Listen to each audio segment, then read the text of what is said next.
All right, welcome everybody. Today we're talking about internal offer negotiation. We're back with Andreea again. Quick overview of what we're going to cover today. So we're very much looking at the internal side of giving offers to candidates. So first we're going to look at pre-hiring and the prep that it's going to be really useful to do and before you get to that offer stage.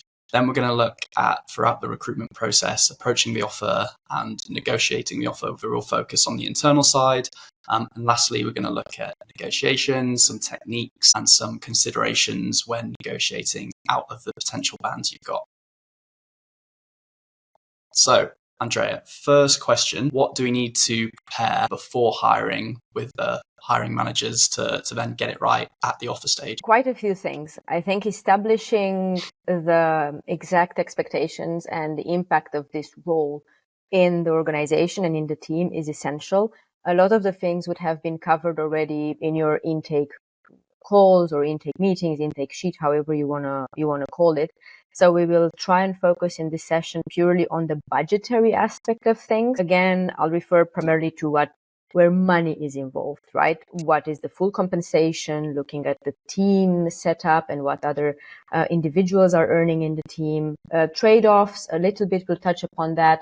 And finally, looking at creating a draft agreement. We do all of these things at the beginning to avoid complications in the later stage of the internal negotiation and also to help us preempt some objections. So we bring some stuff to the table before they raise questions about it. If we look at understanding the business and discussing the budget and the compensation packages and so on and so forth, I think, again, really quite quickly through these, really trying to bring into discussion the impact an individual will make in this role. If the role is new, if the role is a replacement, whatever the situation might be, bringing these questions up to the hiring manager or to the leadership is essential. Making them answer these questions.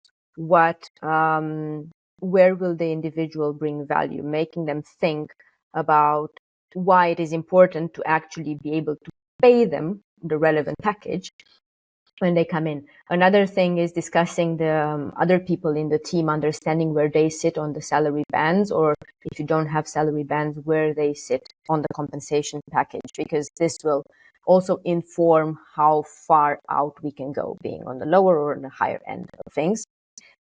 Managing expectations, I would like for us to consider emphasizing the cost implications, right? So I would hope that going into the intake meetings, you've learned by now, looking into presenting salary benchmark data, if you have access to market research, really important to look at what the talent availability looks like. And then on the cost side of things, understanding and emphasizing the cost and productivity implication of keeping this job open for too long. So you might end up at the end of the negotiation process and the hiring manager might turn around and say, we don't actually have budget for this and that. But if you already discussed this at the beginning, understanding, okay, so keeping this job open for X amount of time because we can't fill it, because we can't pay for it, this is what you can expect from a cost standpoint and from a productivity standpoint. So the impact of keeping the role open is quite broad. It doesn't only refer to having someone in the seat, but it impacts the whole team and overall the productivity of your domain, of your team, what's or not. And also showcasing the return on investment of securing top talent quite quickly. A return on investment means, okay, we do invest this now, and this is what we will be getting for our buck. This we will discuss later in the negotiation phase and the things that you can use to your advantage to, let's say, not twist their arm, but make them think maybe a little bit outside of the box. There are examples here, like more realistic scenarios. Again, you would probably do this in your intake sheet. What if I find you someone that matches everything that you're asking for, or 80% of what you're asking for, and they are requesting for this compensation? Would you consider them? Asking so straightforward questions can also help a lot. And then also trying to dig and understand what might prevent them from making a positive hiring decision. Now, discussing trade-offs, again, this is something that you would most likely have covered in the intake meeting. And this is like what I like to call real talk. So really having a discussion with your hiring manager on the topic. Other things that you may want to be doing ahead of moving forward with your hiring process is noting everything down.